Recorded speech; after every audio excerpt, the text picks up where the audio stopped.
तरह से लाइट और शेडो वर्क करती है। उसी चीज़ को थोड़ा सा मज़ीद आगे बढ़ाते हुए आज की हमारी क्लास है। आज की क्लास है हमारी ब्लेंड इफ़ की तरफ। ब्लेंड इफ़ क्या चीज़ है, क्यों यूज़ करते हैं, चलिए स्टार्ट करते हैं। अब यहाँ पर जैसे कि ये टेक्स्ट मैंने आपको लास्ट टाइम करके दिखाया था कि किस तरीके से इसको लाइट इफेक्ट अप्लाई करना है, लेकिन अगर इस ऐसा ही फ़ॉन्ट हम किसी और तरीके के लिए यूज़ करें, जैसे कि यहाँ पर मैंने इमेज ली हुई है एक इस तरह की। अब मोस्टली हमारे पास कुछ इस तरह की तस्वीरें होती हैं जिसमें खुरदरापन होता है, रफ इमेज होती हैं। जैसे कि यहाँ पर आप ईंटें देख रहे हो, आगे पीछे बहुत मूव कर रही है, यहाँ पर शेडो बहुत ज़्यादा है, यहाँ पर लाइट बहुत ज़्यादा है। ठीक है, मतलब शेडो कम है, लाइट ज़्यादा है, लेकिन डार्क मोड के अंदर है ये तस्वीर, पूरी लाइट मोड के अंदर नहीं है। तो इस तरह की जब तस्वीरों पे हमें वर्क करना हो तो कैसे काम करें। तो सबसे पहले मैं इस उर्दू वाले टेक्स्ट को ही उठा के यहाँ पर फेंक रहा हूँ। ठीक है, साइज छोटा कर लें और जितना भी इसके ऊपर लेयर का स्टाइल मैंने काम किया है वो टेक्स्ट के ऊपर राइट क्लिक करके क्लियर लेयर स्टाइल पे क्लिक कर दें, ताकि जितना इसके ऊपर काम किया हुआ वो खत्म हो जाए। और यहाँ पर आपने इसका कलर रख देना है वाइट। ठीक है, मैंने टी प्रेस किया है और यहाँ पर देखो ये ऊपर का निशान आपको वाइट कलर दिख रहा है ना, तो यहाँ पे आप उसका कोई कलर भी रख सकते हो।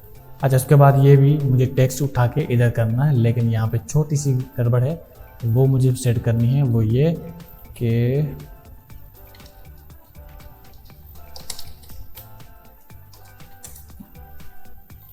इसको मुझे करना है सेंटर और थोड़ा सा मजीद बोल्ड करना है।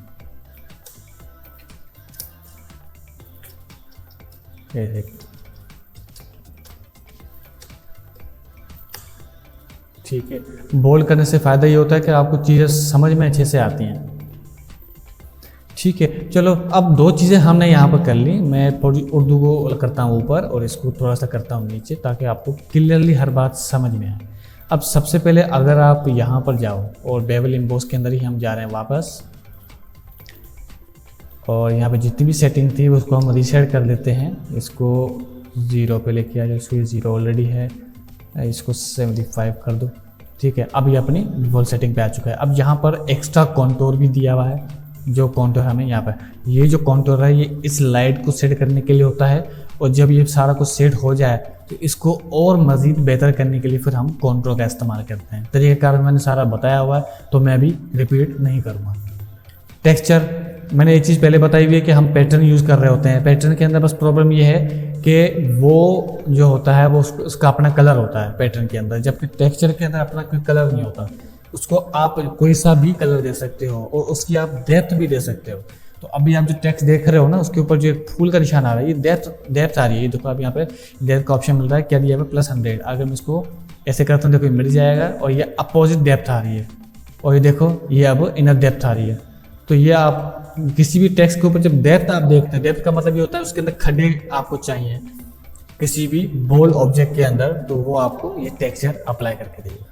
ठीक है, ये आप गौर से फील करेंगे तो आपको पता चलेगा यहाँ पर। अच्छा, टेक्सचर पे हमारे पास और भी बहुत सारे यहाँ पर अवेलेबल मिलेंगे। ठीक है, सारे काम के नहीं होते हैं, कुछ काम के होते हैं। इस पर ज़्यादातर ब्लैक वाइट सबसे ज़्यादा सूट करता है, और आप इसके ऊपर फिर कोई सा भी कलर जब लगाएंगे तब आपको उसके ऊपर लाइट का इफेक्ट भी देखने को मिलेगा। ये देखें, अगर आपको अभी अच्छे से समझ में आ रहा हो। ठीक है, मैं इसकी थोड़ी एचडी बढ़ा देता हूँ ताकि आपको समझ में थोड़ा सा मज़ीद बेहतर तरीके से आए। ठीक है, अभी आपको टेक्स्ट अच्छे से दिख रहा होगा। तो यहाँ पे आप जिस जिस तरह के कलर यूज़ करेंगे, आपको इफेक्ट जो है वो उसी हिसाब से देखने को मिलेगा। बहरहाल हमारी क्लास थोड़ा सा आगे की तरफ है आज। ठीक है, अब ये चीज़ हमने कर ली, इसको हम फिलहाल मैं हटा रहा हूँ और यहाँ पे आ रहा हूँ। अब याद रहे कि हमारी टेक्स्ट का कलर कौन सा है, वाइट है, दूसरा कोई कलर नहीं है। तो जब दूसरा कोई कलर नहीं होता तो यहाँ पर हमें आता है ब्लेंडिंग ऑप्शन के अंदर। यहाँ पे हमारे पास ये सारे ऑप्शन हैं, ये हम पहले पढ़ चुके हैं पहले भी। अगर इसको हम डार्कन यूज़ करेंगे, डार्कन में पहले बता चुका हूँ, ये जितने भी कलर होते हैं वो ब्लैक को ख़त्म करने के लिए होता है, यहाँ पर ब्लैक शो करने के लिए होता है। तो यहाँ पर देख सकते हैं वाइट गायब हो चुका है। इसको मैं मल्टीप्लाई यूज़ करूँगा तब भी आपको टेक्स्ट नहीं दिखेगा। तो आपको यहाँ पर नॉर्मल पे आना है। ओपेसिटी से क्या होता है, टेक्स्ट का ओपेसिटी सेट होता है, और फिल से क्या होता है, टेक्स्ट की फिल खत्म होती है। इसका मतलब ये कि अगर आप इसके ऊपर जो भी इफेक्ट अप्लाई कर रहे हो वो तो चलेगा ही चलेगा, लेकिन इसका जो अपना कलर है वो ख़त्म हो जाएगा। आप उसको बीच में से देखो जहाँ से वाइट शो हो रहा है, ये देखें, ठीक है, इसका बीच में से जो अपना कलर है वो खत्म हो जाएगा। ठीक है, बाकी ऊपर जो इफेक्ट मैंने अप्लाई किए हैं वो चलेंगे। अगर मैं ओपेसिटी हाइड करता हूँ तो ये इफेक्ट को भी साथ में ख़त्म कर देगा। तो ये दो मेजर डिफरेंस है इन दोनों के अंदर, तो इसको आपने लाजमी नोट करना। अच्छा, उसके बाद यहाँ पर आना नीचे, इस वाले सेक्शन को फिलहाल इग्नोर करो, ये जो सेक्शन आ रहा है, और हम आते सीधा नीचे ब्लेंड इफ। यहाँ पर हमें 4 कलर मिल रहे हैं, रेड, ग्रीन, ब्लू और ग्रे। बैकग्राउंड हमारा ना रेड है, ना ग्रीन, ना ब्लू, ग्रे है, तो हमें ग्रे पे क्लिक करना है।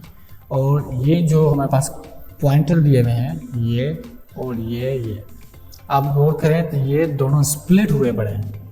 ठीक है, अगर आप इसको ऐसे मूव करोगे, दोनों साथ में मूव करेंगे, यहाँ पर भी देखो साथ में मूव करना है। और थोड़ा सा जब मैं आगे पीछे कर रहा हूँ, टेक्स्ट पे अप्लाई भी हो रहा है, तो ये कैसे अप्लाई होगा। अब यहाँ पर मैं जूम नहीं कर सकता, मैं वैसे एडिटिंग में जूम कर दूंगा, आप देख लीजिएगा। इसका आधा हिस्सा आपने पकड़ना है, अल्ट प्रेस करके, कीबोर्ड से ALT के नाम का एक बटन है, आपने वो प्रेस होल्ड करना है, छोड़ना नहीं है। और अब आपने क्लिक होल्ड करना है, या आपने दोनों एक साथ पकड़ने हैं। ये देखो, ये दोनों स्प्लिट हो चुके हैं। ठीक है, अब इससे होगा क्या, इसके ऊपर एक इफेक्ट अप्लाई होता है यहाँ पर। ठीक है, तो इसके अंदर जितना भी डार्क शेड होगा वो खत्म हो जाएगा। लेकिन यहाँ पर हमारे पास डार्क तो है ही नहीं, हमारे पास तो लाइट है। तो जब हमारे पास लाइट होता है तो हम या तो इस वाले सेक्शन को यूज़ करते हैं या फिर इस वाले सेक्शन को यूज़ कर रहे होते हैं। अब ये अप्लाई करता है दिस लेयर, और ये अप्लाई करता है अंडरलाइन लेयर, मतलब पीछे वाली लेयर के साथ वर्क करता है। तो अब इसको भी हम देखते हैं, ये देखें, इसको मैंने इस तरीके से यूज़ किया है। और इसको भी थोड़ा सा अगर मैं यूज़ करूँगा तो ये बिल्कुल ख़त्म कर देगा, तो यूज़ मत करो। ठीक है, अच्छा ये बिल्कुल भी वर्क नहीं कर रहा है अभी। तो अगर मैं इस हटा दूँ इसको अंग्रेज़ी वाले को, तो अब आप उर्दू वाला देखें तो मैं उर्दू लिखी तो प्रॉपर तरीके से हुई है, लेकिन इसके ऊपर से टेक्सचर आ रहा है पीछे वाली दीवार का वाइट कलर के अंदर। तो इसको बोलते हैं ब्लेंड इफ। ब्लेंड इफ का मतलब ये होता है कि वो अप्लाई होगा आपके बैकग्राउंड के टेक्सचर के साथ विद योर कलर। ठीक है, अब यहाँ पर मैं कोई सा भी कलर अप्लाई करना चाहूँ तो ये उसके ऊपर परफेक्टली मर्ज हो जाएगा, ये देखिए। ठीक है, इसको मैं अब नाम रखता हूँ ब्लेंड इफ। ठीक है, अच्छा अगर आपको ये बहुत ज़्यादा इफेक्ट हार्ड लग रहा हो तब आप यहाँ पर जाके इसकी वैल्यू थोड़ी कम भी कर सकते हैं। ये देखें, मैं यहाँ पर जा रहा हूँ और इसकी वैल्यू को थोड़ा कम कर रहा हूँ। तो जब कम करूँगा तो ये आर्टिफिशियल सा लगेगा, और जब बहुत ज़्यादा करेंगे तो ये मज़ा नहीं देगा। तो आपको एक हद तक ये चीज़ अप्लाई करनी है बस। ठीक है, अब देखो मैंने क्या क्या यूज़ किया। अंडरलाइन लेयर में जो इस तरफ मेरा पॉइंटर था उसको स्प्लिट करके मैंने हाफ 0 के नीचे तक लेके आया हूँ। यहाँ से हाफ करके मैं 107 के नीचे लेके आया हूँ, और इस वाले को भी हाफ करके मैं 183 के नीचे लेके आया हूँ। और अब आप गौर से देखो, इसका कलर बिल्कुल natural colour, natural light, natural texture आ रहा है। ठीक है, यही सेम चीज़ मुझे अप्लाई करनी है अपने इसके ऊपर। तो मैं क्या करूंगा, जो उर्दू वाला है उस पर राइट क्लिक करूंगा, कॉपी लेयर स्टाइल करूंगा, और ब्लेंड इफ के ऊपर जो मेरा अंग्रेजी वाला अल्फाज है उसके ऊपर पेस्ट लेयर स्टाइल कर दूंगा, तो सेम चीज़ के ऊपर अप्लाई हो जाएगी। अब यहाँ पर एक और इशू आ रहा है, कलर बहुत ज़्यादा लाइट हो रहा है, तो उसको भी हम सेट करते हैं।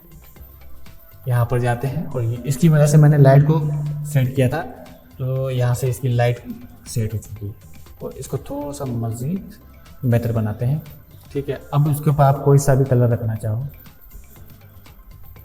वो आपको प्रॉपर रिजल्ट देगा। ये देखिए, कलर आपने वही देना है जो विजिबल भी हो। ठीक है, तो इस तरह से बहुत सारी इमेजेस हैं। अब इस तरह की इमेजेस मैंने कहाँ से ली मैं आपको बताता हूँ। यहाँ से मिलती हैं। यहाँ पे आप लिखो रफ